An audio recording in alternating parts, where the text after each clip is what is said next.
யாத்திராகமம் அதிகாரம் 14 வசனம் 1. கர்த்தர் மோசேயை நோக்கி வசனம் 2. நீங்கள் திரும்பி மிக்தோலுக்கும் சமுத்திரத்துக்கும் நடுவே பாகால் செபோனுக்கு முன்பாக இருக்கிற ஈரோத் பள்ளத்தாக்கின் முன்னடியிலே பாளையம் இறங்க வேண்டும் என்று இஸ்ரவேல் புத்திரருக்கு சொல்லு. அதற்கு எதிராக சமுத்திரக்கரையிலே பாளையம் இறங்குவீர்களாக. வசனம் 3. அப்பொழுது பார்வோன் இஸ்ரவேல் புத்திரரை குறித்து, அவர்கள் தேசத்திலே திகைத்து திரிகிறார்கள், வனாந்தரம் அவர்களை அடைத்து போட்டது என்று சொல்லுவான். வசனம் 4. ஆகையால் பார்வோன் அவர்களை பின்தொடரும்படிக்கு நான் அவன் இருதயத்தை கடினப்படுத்தி, நானே கர்த்தர் என்பதை எகிப்தியர் அறியும்படி பார்வோனாலும் அவனுடைய எல்லா இராணுவத்தாலும் மகிமைப்படுவேன் என்றார். அவர்கள் அப்படியே செய்தார்கள். வசனம் 5. ஜனங்கள் ஓடிப்போய் விட்டார்கள் என்று எகிப்தின் ராஜாவுக்கு அறிவிக்கப்பட்ட போது, ஜனங்களுக்கு விரோதமாக பார்வோனும் அவன் ஊழியக்காரரும் மனம் வேறுபட்டு, நமக்கு வேலை செய்யாதபடிக்கு நாம் இஸ்ரவேலரை போகவிட்டது என்ன காரியம் என்றார்கள். வசனம் 6. அவன் தன் இரதத்தை பூட்டி தன் ஜனங்களை கூட்டிக் கொண்டு, வசனம் 7, பிரதானமான 600 இரதங்களையும் எகிப்திலுள்ள மற்ற சகல இரதங்களையும் அவைகள் எல்லாவற்றிற்கும் அதிபதிகளான வீரரையும் கூட்டிக் கொண்டு போனான். வசனம் 8. கர்த்தர் எகிப்தின் ராஜாவாகிய பார்வோனின் இருதயத்தை கடினப்படுத்தினார்.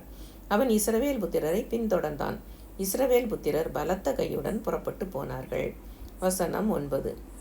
எகிப்தியர் பார்வோனுடைய சகல குதிரைகளோடும் இரதங்களோடும் அவனுடைய குதிரை வீரரோடும் சேனைகளோடும் அவர்களை தொடர்ந்து போய் சமுத்திர தண்டையிலே பாகால் செபோனுக்கு எதிரே இருக்கிற ஈரோத் பள்ளத்தாக்கின் முன்னடியிலே பாளையம் இறங்கியிருக்கிற அவர்களை கிட்டினார்கள். வசனம் 10. பார்வோன் சமீபித்து வருகிற போது இஸ்ரவேல் புத்திரர் தங்கள் கண்களை ஏறெடுத்து பார்த்து, எகிப்தியர் தங்களுக்கு பின்னே வருகிறதைக் கண்டு மிகவும் பயந்தார்கள். அப்பொழுது இஸ்ரவேல் புத்திரர் கர்த்தரை நோக்கி கூப்பிட்டார்கள். வசனம் 11. அன்றியும் அவர்கள் மோசேயை நோக்கி, எகிப்திலே பிரேத குழிகள் இல்லை என்றா? வனாந்தரத்திலே சாகும்படிக்கு எங்களை கொண்டு வந்தீர். நீர் எங்களை எகிப்திலிருந்து புறப்பட பண்ணினதினால் எங்களுக்கு இப்படி செய்தது என்ன? வசனம் 12. நாங்கள் எகிப்திலே இருக்கும்போது நாங்கள் எகிப்தியருக்கு வேலை செய்ய எங்களை சும்மா விட்டுவிடோம் என்று சொன்னோம் அல்லவா? நாங்கள் வனாந்தரத்திலே சாகிறதை பார்க்கிலும் எகிப்தியருக்கு வேலை செய்கிறது எங்களுக்கு நலமாயிருக்குமே என்றார்கள். வசனம் 13. அப்பொழுது மோசே ஜனங்களை நோக்கி, பயப்படாதீர்கள், நீங்கள் நின்று கொண்டு இன்றைக்கு கர்த்தர் உங்களுக்கு செய்யும் ரட்சிப்பை பாருங்கள். இன்றைக்கு நீங்கள் காண்கிற எகிப்தியரை இனி என்றைக்கும் காண மாட்டீர்கள். வசனம் 14. கர்த்தர் உங்களுக்காக யுத்தம் பண்ணுவார், நீங்கள் சும்மா இருப்பீர்கள் என்றான். வசனம் 15. அப்பொழுது கர்த்தர் மோசேயை நோக்கி, நீ என்னிடத்தில் முறையிடுகிறது என்ன?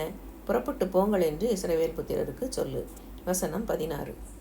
நீ உன் கோலை ஓங்கி உன் கையை சமுத்திரத்தின் மேல் நீட்டி சமுத்திரத்தை பிளந்து விடு. அப்பொழுது இஸ்ரவேல் புத்திரர் சமுத்திரத்தின் நடுவாக வெட்டாந்திரையிலே நடந்து போவார்கள். வசனம் 17. எகிப்தியர் உங்களை பின்தொடர்ந்து வரும்படி நான் அவர்கள் இருதயத்தை கடினப்படுத்தி பார்வோனாலும் அவன் இரதங்கள் குதிரை வீரர் முதலாகிய அவனுடைய எல்லா இராணுவத்தாலும் மகிமைப்படுவேன். வசனம் 18. இப்படி நான் பார்வோனாலும் அவன் இரதங்களாலும் அவன் குதிரை வீரராலும் மகிமைப்படும் போது நானே கர்த்தர் என்பதை எகிப்தியர் அறிவார்கள் என்றார். வசனம் 19. அப்பொழுது இஸ்ரவேலரின் சேனைக்கு முன்பாக நடந்த தேவதூதனானவர் விலகி அவர்களுக்கு பின்னாக நடந்தார். அவர்களுக்கு முன்னிருந்த மேகஸ்தம்பமும் விலகி அவர்கள் பின்னே நின்றது. வசனம் 20.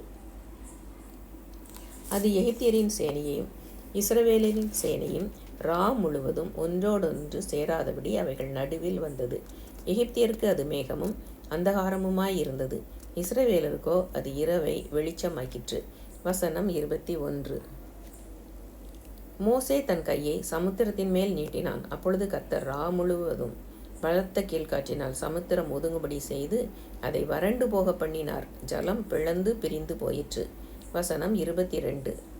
இஸ்ரவேல் புத்திரர் சமுத்திரத்தின் நடுவாக வெட்டாந்திரையிலே நடந்து போனார்கள். அவர்கள் வலதுபுறத்திலும் அவர்கள் இடதுபுறத்திலும் ஜலம் அவர்களுக்கு மதிலாக நின்றது. வசனம் 23.